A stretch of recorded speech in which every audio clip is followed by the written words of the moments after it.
কি নিয়ে বসেছি, হ্যাঁ, গামলা নিয়ে বসেছি।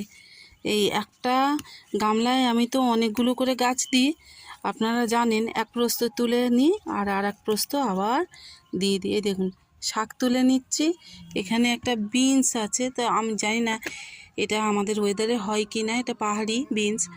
আর এই বেগুন গাছ, আর দেখুন ফ্রিতে কত আমি শাক তুলছি। এই যে তুলছি আর দেখাচ্ছি আপনাদেরকে। বন্ধুরা জানেন তো এই বিনসটা দেখুন ফুল হয়েছে, কিন্তু এই যে দেখতে পাচ্ছেন ফুল হয়েছে, কিন্তু বুঝতে পারছি না এই বিনসটার কি এখন সময় না না কি ঠিক বুঝলাম না। আসলে আমি মিশো থেকে অনেক রকমের সবজি দানা একসঙ্গে কালেক্ট করেছিলাম, যার জন্য বুঝতেই পারছি না। আসলে বেগুন গাছের গোড়া না পরিষ্কার না করে দিলে বেগুন গাছ তো ভালো হবে না। এই কারণে